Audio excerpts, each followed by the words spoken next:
This is the Future of Finance. This episode is brought to you by Metis Global Partners and by the Intentional Endowment Network's 2025 Annual Forum, taking place October 27th and 28th at Goucher College in Baltimore, Maryland. Hi, everyone. Welcome to the Future of Finance podcast. I'm George Dyer, and today I have a very special guest, John Lanier, who runs the Ray C. Anderson Foundation. Ray Anderson led the carpet company Interface for many years, bringing it public and expanding globally.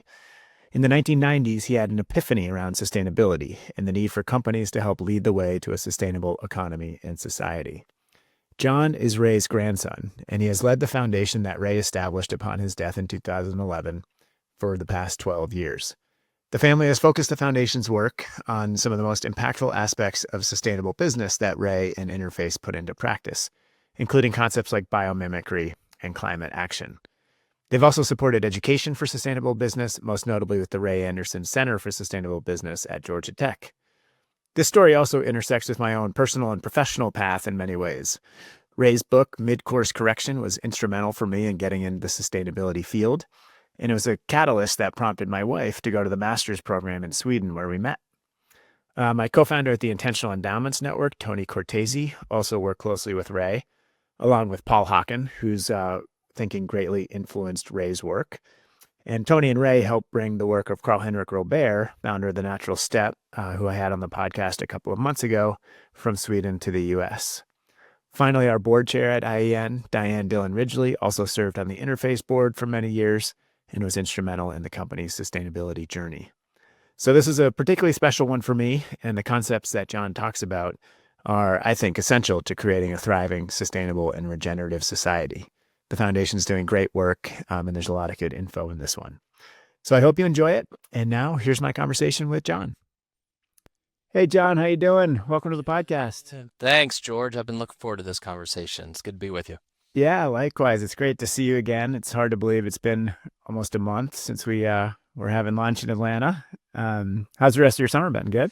It's been good. Staying busy. I've been saying that in the year of our Lord 2025, I'm doing great. Things aren't necessarily great, but it was good rest of the summer. Excellent. I know. I think a lot of people have that dichotomy right now of what is happening in the world, but life goes on. Well, thank you so much for taking the time. I know how busy you are, and I'm really excited to talk about your work at the Ray C. Anderson Foundation. And, as you know, your grandfather, Ray, had a huge impact on my life personally. As I told you, my wife read his book, Mid-Course Correction, which prompted her to go to graduate school, which is where I met her and where we fell in love and took it from there. So I have a huge debt of gratitude on a personal level, but also professionally. His work and the work of Interface has been hugely influential. So just really excited to get your perspectives on that and everything you're carrying forward with the foundation.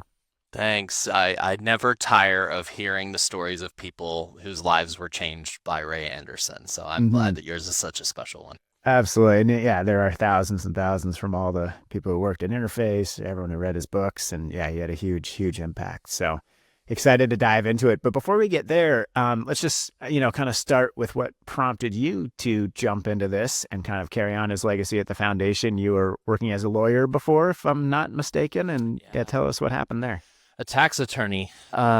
So I took the bar exam 8 days before Ray Anderson passed away, and it was really special that I was able to be with my family, to say goodbye to him and to grieve as a family.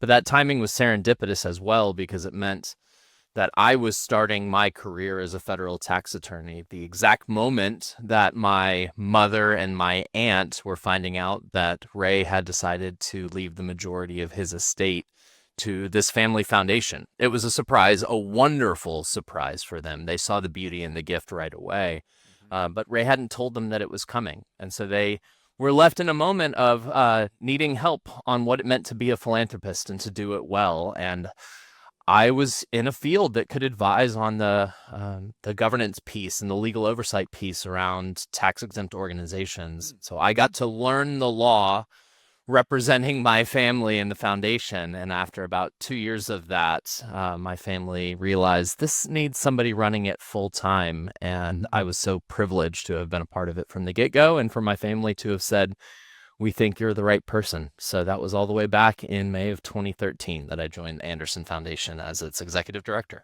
Yeah, wow, it is serendipitous, and such a cool story. And if I'm not mistaken, he didn't leave much of a direction for the foundation either, right? He left it pretty open to the family. That's right. It's common for the founders of philanthropic organizations to have a directive of some sort, a governing document, or at the very least, they would have told people what they wanted you to do with it.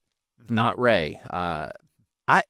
We had about 18 months as a family from when he was diagnosed with cancer to his passing. And I think there was a common theme that we realized.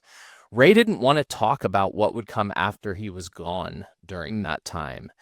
Perhaps he just didn't want to confront his own mortality, but I don't think that's it. I think Ray did not want to rule from the grave. He wanted to let it be up to those who would follow to make their own path, make their own way. And he gave us that opportunity to be philanthropists in his name, but in ways that were of our own choosing as a family.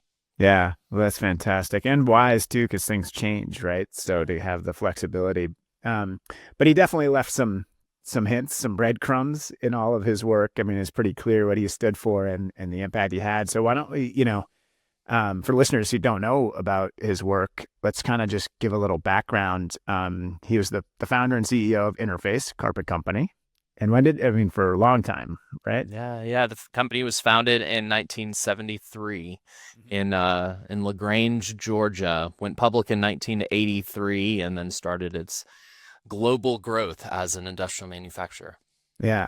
And then the sustainability journey is sort of a famous story for those of us in the sustainability space, about how he had sort of an epiphany, or as he called a spear in the chest moment, about realizing the impact of the business and the opportunity to change that. So why don't you just give that kind of background for folks who aren't familiar? Yeah, I'll give the short version of the story and encourage others to find more about Ray Anderson online. But the short version is that a book landed on Ray Anderson's desk at just the right moment in time. The company had a task force that had been pulled together to offer an environmental vision for the company because a group of customers were wondering, what is Interface doing for the environment? Ray was supposed to give the kickoff speech to this task force setting out the company's environmental vision, and he needed inspiration because he didn't have an environmental vision. The book was Paul Hawkins' The Ecology of Commerce, and my grandfather read it straight through in one night and was literally moved to tears and called it his, as you said, spear in the chest moment when he was convicted as a plunderer of the earth. And so he spent the last 17 years of his life trying to prove that an industrial manufacturing company, in this case his, Interface, could pursue a sustainable business model. He was the first CEO of a publicly traded company to be out there using the word sustainability. 1994 was that year, way ahead of the curve. And in the years that followed, as the people of Interface joined in this work and they began innovating, they, and with my grandfather as the leader of the company, they all collectively proved the business case for sustainability, that when done right, environmental sustainability can be incredibly good for the bottom line of a company. Even though for my grandfather, it wasn't just about winning the game of capitalism. It was about a higher moral calling to do right by the earth and the people who will come to inhabit it. Yeah, and those two aren't always separated either, right? I mean, it's that moral calling, the sense of purpose can really be a great motivator for people, a driver, of excitement for customers, and that can obviously lead to better business results too. Absolutely. And there's where you need authenticity. That's what Interface had in spades, because Ray was authentic to his core, and he inspired the people at his company to pursue this model. Not to stop at tossing things in the blue recycling bins. Not saying that's not important, but for Interface, it became an entire obsessive goal for the company. Can we do no harm to the earth? Nobody had really tried to answer that question with an industrial manufacturing company before, and they did a great job of answering it. Yeah. And he took it, I mean, well, a couple things. One, he is such a great leader. And I think leadership is so important around sustainability in general. You know, that master's program I met my wife at, I mentioned, is called Strategic Leadership Towards Sustainability. And it's really about that. And that's why, you know, we studied Ray and what he did there, because it was a great case study of that leadership. But also, like you said, it wasn't just the recycling bins. It really, he took it right to the core of the business. Like, what are we producing? And let's talk a little bit about that, because I think it's such a good example of how sustainability can drive innovation and exciting new products, and isn't like the constraints that sustainability puts on people can inspire creativity. And that really happened in Interface. So maybe talk a little bit about like the carpet tiles and some of the other things they did. Yeah, so you've hit on one of the 4 component parts of the business case for sustainability that Ray really is famous for. So I want to speak to the innovation piece, but perhaps we can circle back to some of the other ones as well that all fold together. For Interface, they were and are a company that makes a product that is oil-based. Carpet tile, back then and still today, to be a high-performing product, involves a backing that is largely based on oil, utilizing a plastic type, and then a face fiber using a different type of plastic type held together by latex. Interface was tasked with figuring out how to make that product better. And because sustainability became this rallying cry, it really became a design problem for not just one decision of how can we make a sustainable carpet tile. It became 1,000 decisions about how can we incrementally improve in all of these things. And this unceasing drive to make it better was driven by innovation across the board. And so there's a number of really famous examples. I'll touch on them, but some of the basic pieces is just, hey, can we design carpets to use less stuff? Can we make just as good of a product, but lightweight it? And turns out if you use less inputs into your carpet while still having something that looks nice and holds up, then you are reducing the amount of oil that needs to go into that product, the amount of energy necessary to create the product. Are you able to reduce the amount of water through transformations in the way in which you color your carpet, things like that? They went down all of those roads and found that there were many ways that things could be improved. But then they went to levels that were so much more compelling and showed how committed the company was to it. And this is the practice of biomimicry. Janine Benyus, the godmother of biomimicry, is the one of the people who inspired Ray, was on the advisory team that he pulled together. And she and other biomimics came and taught Interface how to make a product that was inspired by nature. A famous story around what would it be like if nature designed carpet? What if a forest was the inspiration for how we do this? And they ended up creating a product that never repeated. It was always random, called entropy. It allowed for chaos to come into the design process. And that meant that if something was misprinted or wrong on a carpet tile, you couldn't see it. It's like picking up a twig on a forest floor, turning it 30 degrees and dropping it. You haven't changed anything. So there's some really amazing stories around innovation that Interface has developed over the years. Yeah. And that allowed for the tiles too, right, to be replaced just where they were worn out and the pattern would still match, things like that.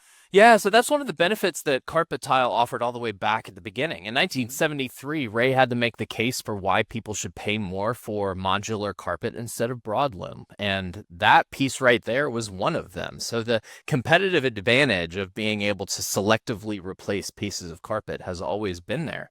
But the ability to then recycle that carpet tile at the end of its useful life, well, that's technology that had to be invented. And it was invented by Interface with the help of other designers because of their deep commitment to closing the manufacturing loop, what is commonly called circular economy now. They optimized their business around keeping valuable materials in the resource flow of the company. They want every carpet tile that they make to come back to them at the end of its life. They're not trying to externalize that cost on its customers. They want it back because they've built a business that can use an old carpet as part of the feedstock for a new one. Yeah, it just changes the model altogether. Well, Ray laid a lot of this out in his book, Mid-Course Correction, and you then co-authored an update, Mid-Course Correction Revisited, that had 6 new chapters, kind of update on the progress. Looking forward, obviously a lot changed. And was that 2020? It was out in 2019. I spent all the summer of 2018 writing those chapters at my local coffee shop just down the road. Nice. Well, yeah, tell us kind of what those 6 new chapters focused on or what lessons emerged from Interface's journey. Yeah, what we realized is that Mid-Course Correction, originally written in 1998, just 4 years after Ray had his epiphany, that book was forward-looking. It provided the theory of what the prototypical company of the 21st century might look like. And Interface was trying to pioneer that sort of business model. All of the original 7 chapters, therefore, are still relevant. That theory has held up over time, and we still need more companies to pursue that model. And ultimately, it was Ray talking about what a sustainable enterprise might look like, one that's powered entirely by renewable energy, zero waste to the environment, no negative harmful emissions of any sort, a circular economic business model, and there's others that go into it. But because we wanted to add to it, it was appropriate to say, what's changed, what's new, and what can add to the conversation. In many respects, I was thinking, if Ray were still here, what would he be thinking about? So part of that was just to bring the Interface story more up to date. And even since then, there's been amazing progress. The people of Interface did not stop their climb up Mount Sustainability when Ray passed away in 2011. They continued, and they have focused so closely on the issue of climate change in particular. So I celebrate the work of Interface continuing to pioneer a product that can have the lowest carbon footprint. They're aiming for by 2040 to have no greenhouse gas emissions associated with their manufacturing operations globally without using offsets. So bravo, keep going, Interface. Has been some time just bringing that story up to speed. But then I sat down and thought about what are the big level trends Ray would be thinking about. And I explored these, and there's 3 things that I want to speak to, and that the book, these extra chapters I wrote about, touch on. The first one that I realized it was the biggest picture piece. What Ray offered in Mid-Course Correction in 1998 is for economics people. I'm going to guess that this audience understands the nuts and bolts of economics. So when you think about economics, it's split into micro and macro, and we teach it with that sort of understanding, the theory of the firm versus how entire national economies function. You use different words and different concepts. Those are interconnected, but they are somewhat separate academic disciplines. By providing the roadmap for a company to become sustainable, what Ray and Interface provided was, call it microeconomic sustainability. That is what a firm can do. But what was lacking was an understanding of what macroeconomic sustainability might look like. That is still a field that, while not necessarily talked about in those terms, is actively being designed. And I was inspired by things like donut economics from Kate Raworth in that space. So there was a lot I wanted to unpack around. We need a framework for macroeconomic sustainability. And then I go on to say that I believe there are 2 major trends. If I were writing the book today, I might add more, but I think the 2 still hold up that will be the fulcrum forcing economic systems to evolve and hopefully evolve in positive directions toward macroeconomic sustainability. Those 2 macro trends are resource scarcity, and the answer to them in sustainability is the circular economy broadly. Do we get that right? If so, it will be good for business. If not, it's gonna be a problem. And then the other one is climate change. Are we able as a species on this earth, and a species that is so closely wound up in economic systems, can we evolve to that zero carbon economic system in a way that unlocks future prosperity, as opposed to getting it wrong where it causes collapse of systems. So that's what I explored in that book. And I think they continue to be really compelling issues today. Yeah, absolutely. And it's been great, actually. A lot. The type of conversation that's come up a lot in these podcast episodes is that, when you really distill it down, we need a new economic system or an update to our economic system as we look at, 8 going to 10 billion people on this one planet, and how we design everything. And like you said, there's the firm level examples, and like that will eventually all add up to an economy in a sense, but we do need to have a sense of those constraints at the macro level. So that's very cool. I wanted to circle back to a couple of things too, because you mentioned a couple of times just how the interface employees carried a lot of this on. And I know that was something that always stood out to me in the story, was how Ray inspired everybody to get on board, to see the vision and the innovation that came from like the factory floor, from all levels of the organization. I think is just a really cool piece of the story too. Yeah. And this really shows your talent as a host for this, because you've brought me back to those 4 pieces of the business case for sustainability. Now, let me just say them. We've already spoken about the importance of innovation unlocking things for a company. That stands true. But the other ones are that you get the low-hanging fruit of sustainability driving cost reductions, and that means profit increases. The very simple understanding that profit equals revenue minus costs. Well, drive the costs down through the environmental sustainability initiatives of a company, and you can increase the profitability. So that's the first one, is can we see sustainability fuel cost reductions and efficiency gains? Innovation that we've already spoken about. There's goodwill in the marketplace. There are people who pay more for a better made product. But what you've just teed me up with is the fourth one, which is the employee culture piece that came from the interface story. Because Interface was so passionately committed to this, it was Ray himself and his charismatic approach to telling the story first to his employees. It meant that it wasn't some corporate initiative that people felt like they had to do. It was something that they wanted to do. The people who came to work for Interface were not inspired by carpet. They were inspired by trying to save the planet. They came and stayed for that mission, that higher purpose. So from an employee retention strategy and attracting new people strategy, it was better. They weren't losing employees to a competitor because the competitor offered a 10% raise. People said, no, you're not doing what Interface is doing. I'm staying put.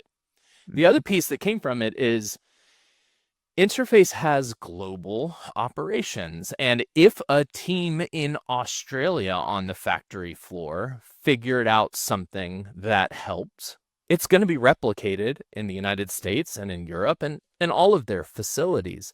By having sustainability be a culture piece that knits together the entire company, you can result in having so many more innovations, the piece we've already spoken about, coming from unexpected places. It doesn't have to be something that the C-suite decides to give a green light to in a budget framework. Things would bubble up from the grassroots to the good of the company. And that's part of what it takes for a company to authentically pursue the sustainability journey that then can yield that better way of doing business. Yeah, it's so cool. And I think it's something that's so often overlooked, and like people try to formalize sustainability strategies or whatever. And it's that leadership piece. It's the culture piece. I mean, people always say like the business is the people, right? And, well, and we're seeing it now. We're in a state of change because 2025 is a chaotic year. We don't have to go into the politics of it. We can just state that it is true. Things are in a state of change. And so we find ourselves feeling like, how do we take advantage of change and evolve systems and be responsive to these moments? That's what was true before about Interface trying to respond to customers and changes in the corporate setting is only going to continue to be true. Systems evolve at moments of change, and we're in one now. And corporations, they need to be doing more and their people are paying attention. Is my company going to stand for something or not? And a lot of companies, I think, are choosing the or not right now in ways that it's going to be interesting to watch play out.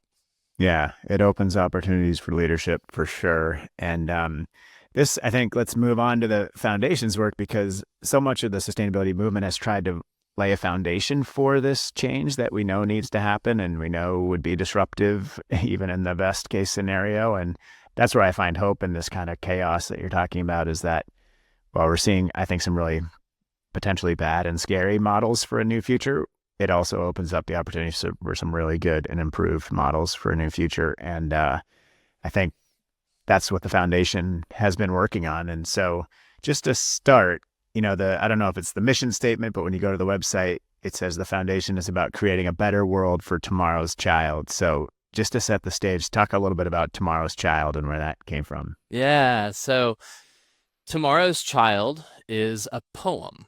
In 1996, an employee of Interface named Glenn Thomas heard Ray speak and was moved to adopt this new purpose for the company of Interface and to pen a poem to Ray called Tomorrow's Child. And it's about the fact that we have not yet met the people unborn coming to Earth in the decades to follow. What we do today will impact the world that they inherit. If you want to talk about the most innocent people, it's those who have not yet come to Earth. So this person and then Ray were inspired by the idea of anchoring Interface's environmental sustainability journey and the idea of doing all of it, for tomorrow's child, for those people still to come. And it was deeply personal to Ray. Heck, as his grandson, he never met my children. I am now father to the tomorrow's child that Ray did all of this for. And I'm really connected to that piece of it. My whole family is. And so as we figured out, what are we going to do with this foundation? We adopted the same purpose. What we do is for those yet to come. It's for tomorrow's child. Nice. It's such a beautiful framing, and it's common in the sustainability context, but I think kind of putting a fine point on it like that is powerful. This episode is made possible by Metis Global Partners, a global equity solutions provider managing over $5 billion. Metis offers both active and customized beta strategies for institutional investors. Through their guided beta product suite, Metis provides custom passive equity solutions to clients desiring sustainably aligned equity and real asset portfolios combined with a high-touch partnership. Founded in 2013 in San Diego, California, Metis serves a wide range of institutional clients, including foundations, endowments, nonprofit, university, public plan, corporate, and family office clients. To learn more, visit www.metisgp.com. That's metisgp.com, or email info@metisgp.com. The Intentional Endowments Network's 2025 annual forum will take place on October 27th and 28th at Goucher College in Baltimore. This forum will convene 100 to 150 endowment, foundation, and sustainable investing industry leaders to discuss how to maintain intentional investing momentum at your institution, covering topics including system-level investing, the fiduciary duty case for sustainable investing, strong democracies and political risk, climate risk and opportunity, responsible technology and artificial intelligence, inequality as investment risk, and taking an expansive approach to talent. The program will be designed for endowment and foundation trustees, chief investment officers, and investment teams, as well as practitioners from investment consulting, outsourced CIO, and asset management firms. IEN events are intentionally designed to be highly interactive, with plenty of time dedicated to dialogue at roundtables and networking, in addition to excellent presentations from experts and peer institutions. Go to intentionalendowments.org and click on Annual Forum to learn more. So tell us a little bit about what the foundation has been doing. Kind of, you all had a pretty blank slate. How did you identify the focus areas, and maybe just tell us about some of the key projects that you've funded over the years? Yeah, so we were so blessed by the opportunity to be philanthropists. From a scale standpoint, we're not huge, we're not small, we're in that mid-stage level of foundations. From the beginning, we felt like we had sufficient assets to do some really impactful new things. We could be the genesis of initiatives that were closely aligned with Ray Anderson's particular contribution to the environmental movement, that intersection point of business and the environment. And we decided to keep our grants relatively concentrated, do fewer things, but do them deeply. And that has guided our philosophy around philanthropy. And so over the years, there have been 4 initiatives that have occupied the vast majority of our funding. We've played an active role in creating all of them. Just very briefly on all of them. The first partnership was with Georgia Tech, Ray Anderson's alma mater, and we fund a center there, the Ray C. Anderson Center for Sustainable Business. And it's all about being the place where the Ray Andersons of tomorrow can be educated. The second partnership was with the Biomimicry Institute. I've spoken already about the influence of Janine Benyus, and we have supported the nonprofit that she created to provide an accelerator program for startup companies around the world that are utilizing biomimicry in the products they make or the services that they offer. Basically, what if startups were already all in on nature as teacher and doing things to be right by the planet? There's a lot of people who are around the globe. They need to be helped along. The third initiative was a bit different. We were honored to have a portion of interstate and here in Georgia, our hometown, named after Ray. It connected his birthplace, West Point, Georgia, to where he started his company, LaGrange, Georgia, 18 miles of the Ray C. Anderson Memorial Highway. But then it was my Aunt Harriet, one of our foundation trustees, who said, "We just put the greenest industrialist name on a dirty highway. We've got to do something about this." And so we created a nonprofit called The Ray that is still under the leadership of Harriet and Allie Kelly, their executive director. And they've grown the organization to be the go-to nonprofit thinking about how to transform our transportation systems to be part of the solution, not just part of the problem when it comes to environmental impacts. And they're doing some incredible work around things like, how can we build out the grid of the 21st century that is ready for the renewables that we need to build out? Can we use our highway system for the right-of-way and the grid system itself that can link our cities together? Can we use our right-of-way on the highways for solar? That's some of the best place to put solar panels because you don't necessarily need to cut trees down or convert farmland, things like that. They're doing really great work. And then last is our climate play. Georgia is our home, and we wanted to make a difference on this in this place. Inspired by Project Drawdown, which looked at the world's most impactful climate solutions, we wanted to know what are Georgia's most impactful climate solutions. And that was answered through an initiative called Drawdown Georgia that has research as its backbone, but is now a movement in favor of climate solutions in Georgia that work from a greenhouse gas standpoint. But perhaps even more importantly, they're solutions that can provide jobs and grow the economy, advance racial equity, improve human health, and protect our natural environment. So we're actively involved in trying to be climate leaders here in Georgia. That's awesome. Is the Drawdown Georgia, is that formally affiliated with Project Drawdown? No, we're quite friendly with them, but it's not like it's a state chapter of the national organization. We have been thrilled to have them help us along the way and continue to follow along with their progress. But it's not even its own organization. It's an initiative that many people here in Georgia, many organizations all collaborate on. And it's cool, fun to do. Well, I love the tie back. For those who don't know, Project Drawdown is another one of Paul Hawkins' initiatives. And you mentioned Janine Benyus, the biomimicry. So I just love the tie-ins to that work that was so influential interface to keep it going and expand it. In the grant making. And then how about on the, you said you're obviously based there in Georgia. A lot of this is Georgia focused. Is that kind of just because that's where you are and the relationships are key, or is there sort of a local to global strategy there? There's 2 ways to speak to that. One is that it's not an exclusive Georgia focus for us. As I mentioned, the Biomimicry Institute has startups from around the world that our funding is helping to support, and we're proud of that. But Georgia makes sense for us largely because Ray would be talking constantly about brightening the corner where you are. That's one of his lines. He had many of them, but this one came from a Sunday school song he remembered as a child. And he loved to tell people, you don't have to save the planet. You just go brighten the corner where you are. And Georgia is where we are.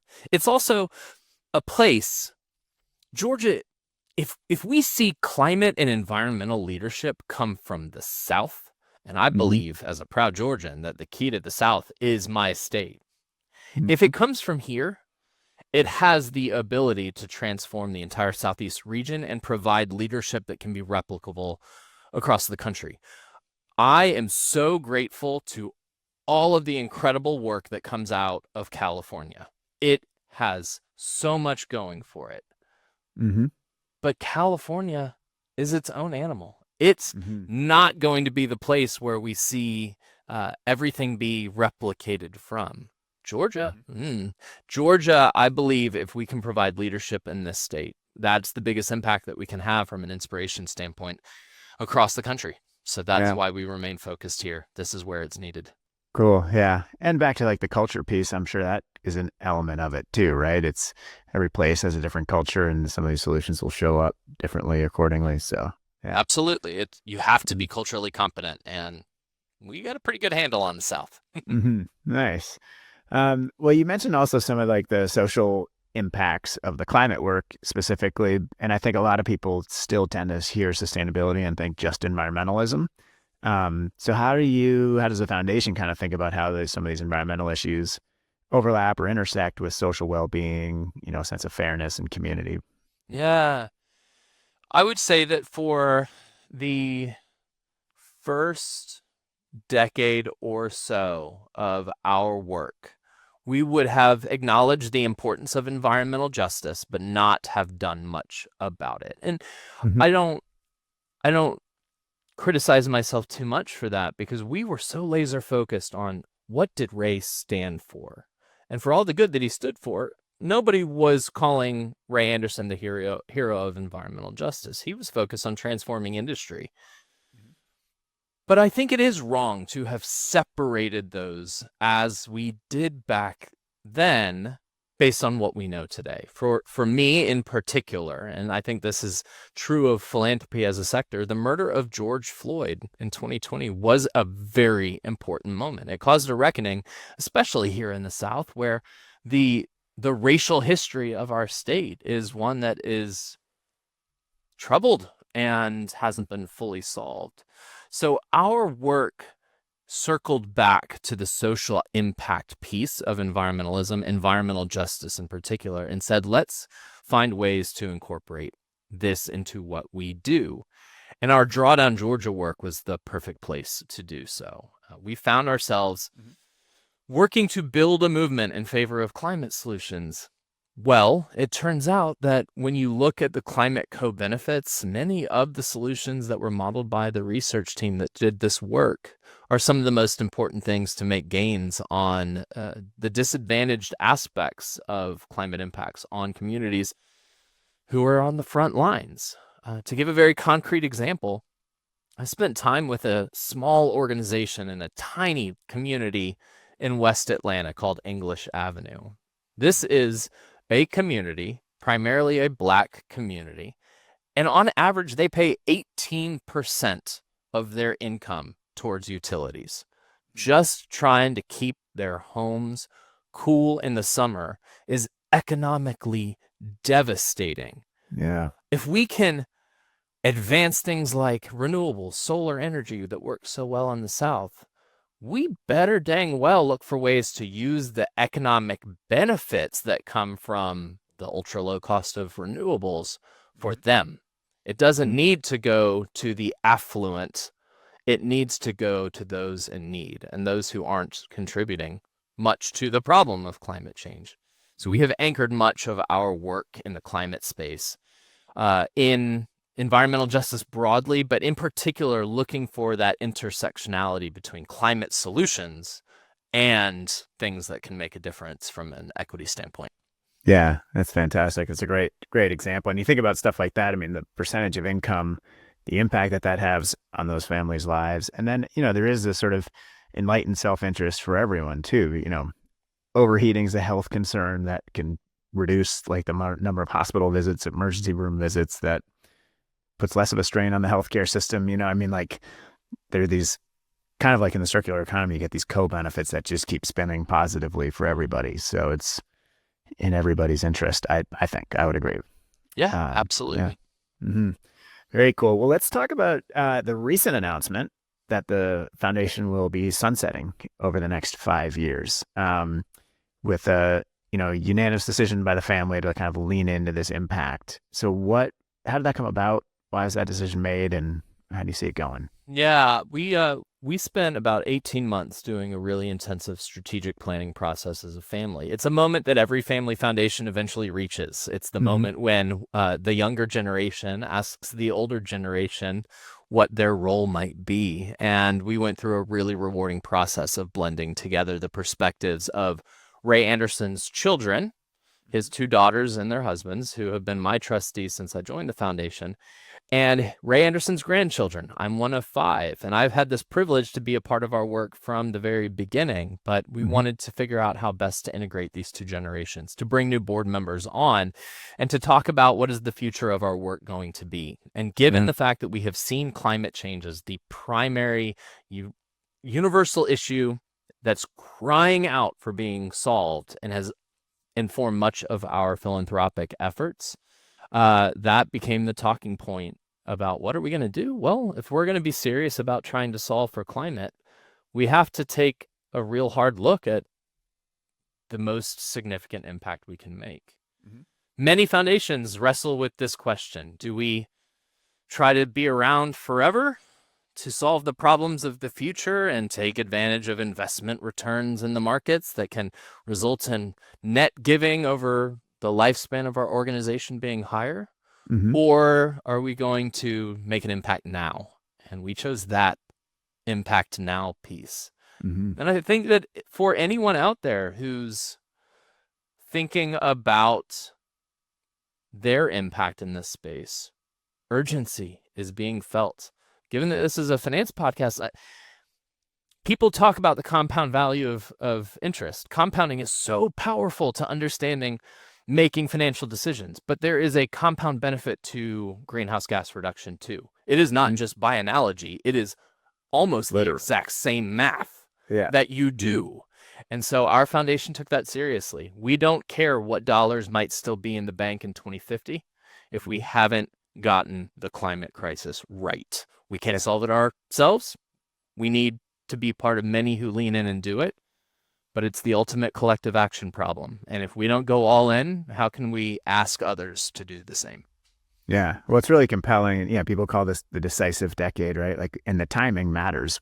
The more we put this off and keep putting carbon and other greenhouse gases in the atmosphere, the more they accumulate, to your point, and the impacts can spiral. And we are at high risk of it becoming too late. And then, money in the bank matters pretty little. And if this is the decade, we're at halftime. Yeah, we're losing. We have gotten nowhere close to bending the carbon curve the way that it needs to be. Yeah. So what are you doing? What are you thinking over the next 5 years to try to contribute to that bending of the curve? Our goal is, from a very tactical standpoint, we want to make sure that the initiatives that we have started are well positioned for a life without us. So we're concentrating our grant making into the things that we have started and stood by. That hasn't changed.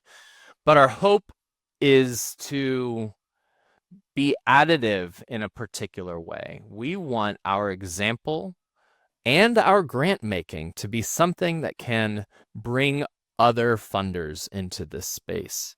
As I've spoken about, the South means something, the cultural sensitivities to this area of the country and what leadership could offer more broadly if it came from here. Well, we need to catalyze that leadership. And I can be honest in saying that Southern philanthropy has not prioritized climate, but I think it's ready to. Not because it's been convinced to take seriously the alarming concentrations of greenhouse gases in the atmosphere. No, you're not going to reach most people by talking to them about CO2e. Rather, people are seeing that the impacts are here and they're getting worse. Hurricane Helene, which was devastating for the city of Asheville, North Carolina, a hurricane, not just them, but Albany and, Augusta in Georgia, that was devastated as well, and many other communities as the storm worked through. I think that funders are realizing that climate matters. They just don't know how to meet the moment in that space. So what's next? I'm going to try to teach others how to meet that moment, because we need so much more philanthropic capital coming into the South to address both the climate mitigation side, more solutions, but also the resilient side that is probably the more doable at this moment. I think that the country is ready for a real honest conversation around resilience and climate adaptation that it needs to be having.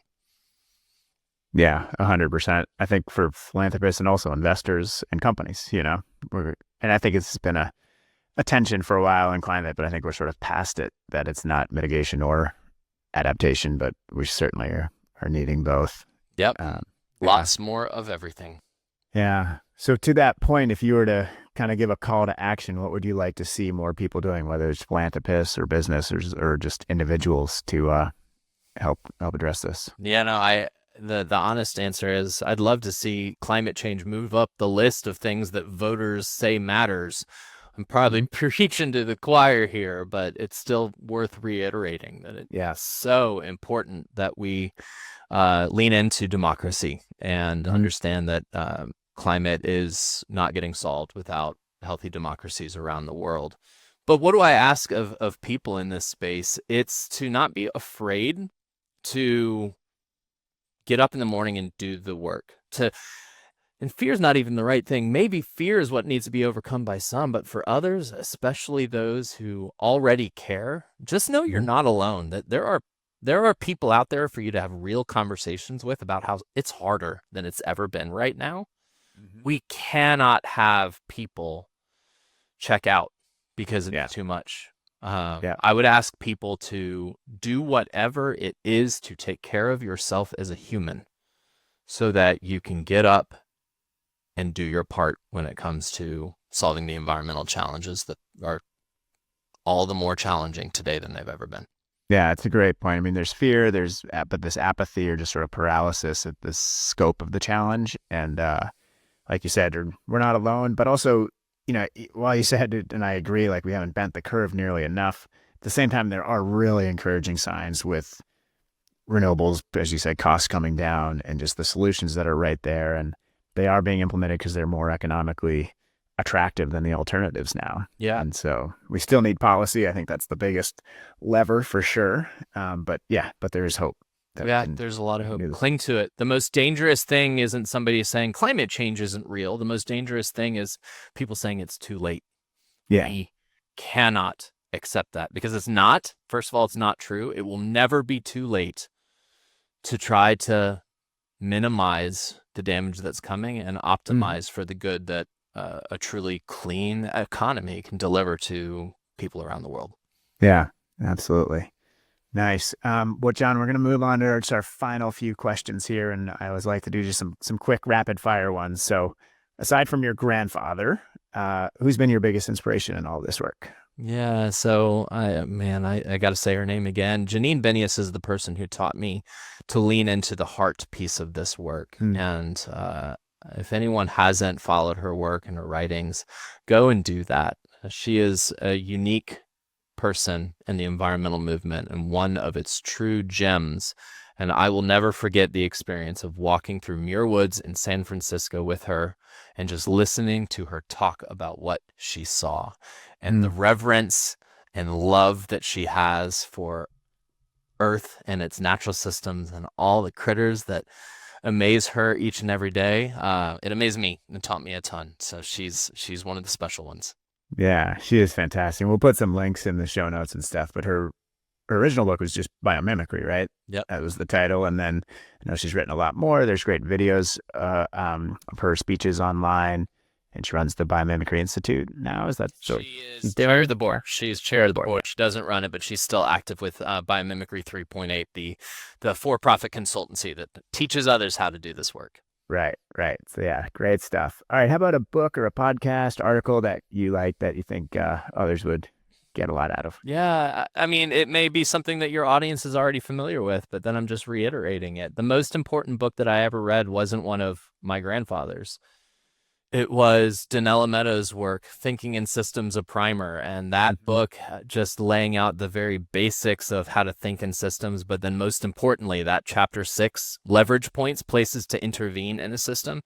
It is so foundational to being effective in this work. That's the one that I have to lift up. I'll also say for the audience, Ray Anderson's, even though The Ecology of Commerce is the book that started it all, I think the one that he came back to the most was Ishmael by Dan Crane. Oh, yeah. And so I would point people to that, an older book, but one that really gets to the philosophical underpinnings of how our species evolved to be so destructive on Earth as opposed to being a part of the web of life. Yeah. Another key one on the whole culture theme.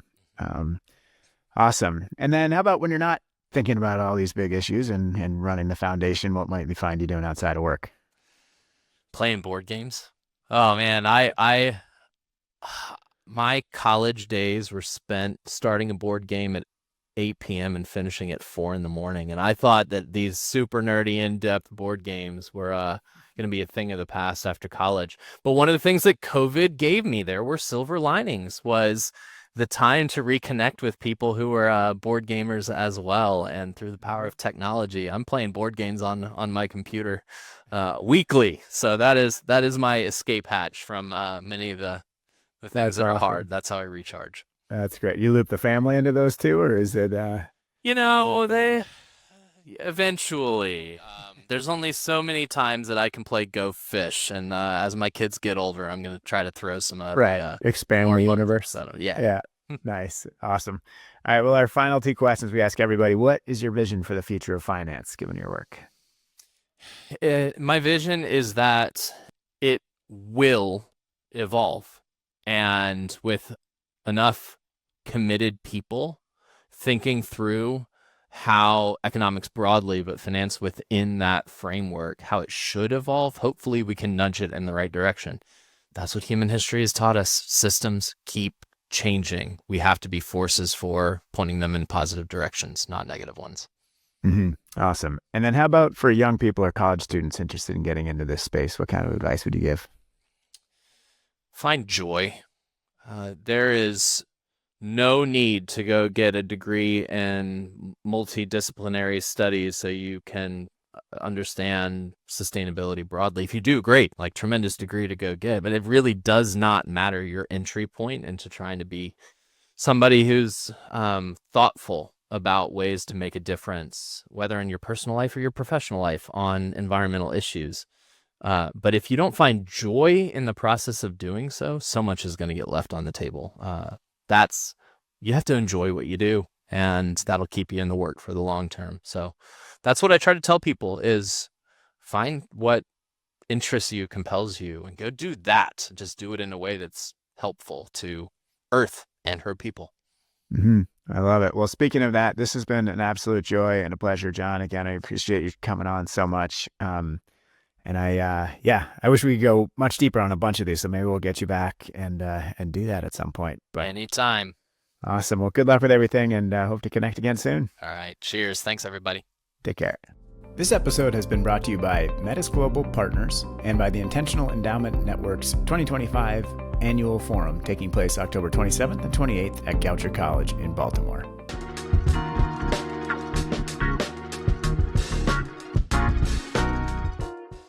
Thanks for tuning in for the Future of Finance podcast. We hope you found today's conversation insightful and inspiring.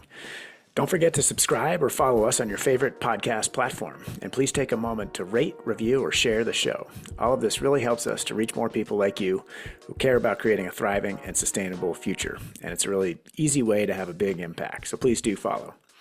A quick disclaimer, the content of this podcast is for informational purposes only and does not constitute investment advice. Investments and strategies discussed may not be suitable for all listeners.